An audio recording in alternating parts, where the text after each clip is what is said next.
Hey there, I hope you're doing well. I'm Shawna, your counseling astrologer. This is your weekly astrology forecast for August 15th through the 21st. And this week is about trusting your inner voice. I'm excited to share the astrology of this week with you, and then I'll have 3 tips for you to make the most out of this week. So one of the major aspects that's happening this week is Mercury, which is currently in the sign of Virgo, is going to aspect both Uranus and Neptune. And so this is Mercury, your mind, your thought process, and your intellect, your ideas, is going to be meeting with 2 planets that are highly intuitive, highly sensitizing, and especially Uranus is really about new ideas and new insights and new awareness. So this is why this week is really about trusting your inner voice, trusting those insights that you receive. Mercury is making a trine to Uranus, so this is a very harmonious and pleasant and like easily flowing aspect, whereas Mercury is making an opposition to Neptune. So in contrast, Mercury-Neptune is where things feel a bit uncertain, maybe a little foggy or confusing, can feel like the details are not really clear. It's sort of like Mercury-Neptune is like that feeling of when you wake up and you feel like you've had a dream and you can almost kind of picture it, but it's just wisps and it's floating away. So that's the Mercury-Neptune energy. And I'll have more information in the tips on how to work with this, but I want you to know that there are lots of insights and intuitions and inner knowings that can happen during this period, and they're going to be subtle and almost kind of like fleeting sort of intuitions. So notice those, pay attention to those, and make note of them. The other thing that's happening this week is Mars, the planet that's associated with action, physical energy, and vitality, is moving from Taurus into Gemini. And this is actually a really great change because Mars has a harder time expressing itself in Taurus. And so Mars moving into Gemini is about allowing your physical energy to move.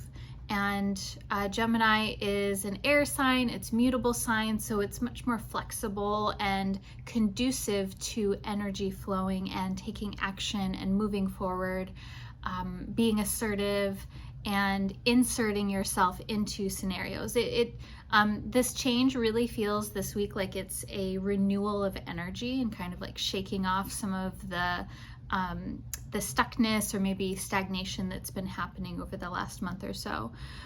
And this is a really important change too because later this year, Mercury will station retrograde in this sign in Gemini. So we'll talk about that later, Mars is going to be here in Gemini for longer than it normally is because of the retrograde, because it's slows down before and after the retrograde.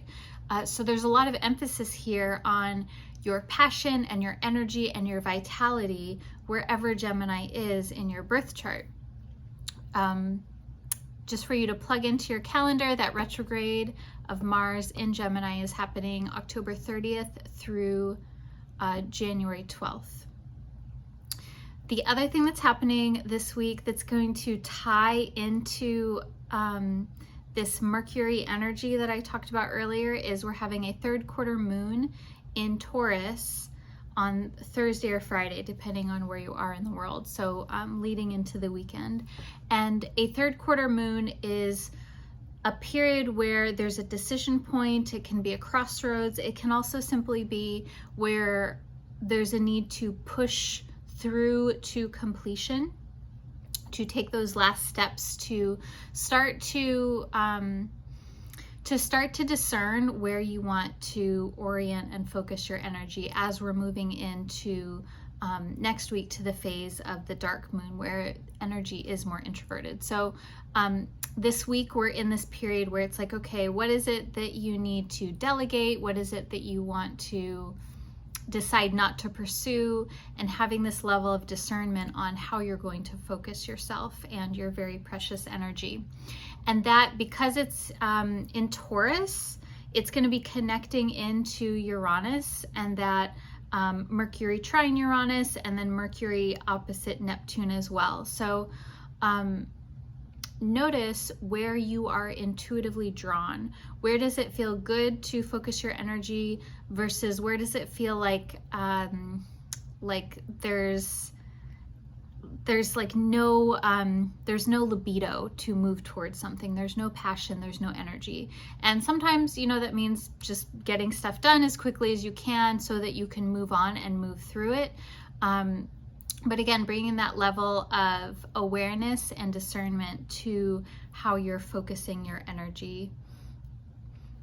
And okay, so last thing that's happening this week is a really sweet aspect involving Venus and Jupiter. So the two benefic planets. Venus is about relationships and connections, and Jupiter is about expanding our world and even learning new things as well. So these two are making a trine in fire signs. So a lot of passion and fun and joy and creativity with this particular aspect. Venus is in Leo, and Jupiter is in Aries. So they're making this flowing, easy, effortless aspect and bringing in an ease and grace and flow towards having fun and being playful and connecting with people. I think too, because Jupiter is about newness and expanding your circle, expanding your awareness, this can be expanding your social circle as well. Okay, so I have 3 tips for you to make the most out of this week. Tip number 1 is to use your voice. Use your voice, because we have so much energy going on here with Mercury and then Mars moving into Gemini. It's going to be very important to speak your mind and to say what you think and to allow that to be a bit more spontaneous than you normally would. Tip number 2 is to remember who you are. And remember that your preferences, your concerns, and your desires are valid. They are valid, and they are valid of expression. And I'm saying that because we have this energy around Mars and assertiveness and moving into Gemini, which is about communication. And so this is really emphasizing that your ideas are valid to be put out there. And that doesn't mean like pushing your ideas on other people, which can be kind of one of the challenging sides of Mars and Gemini. But it means honoring that you have something to offer and you have something to say, and that is worthy and valid of being put out into the world.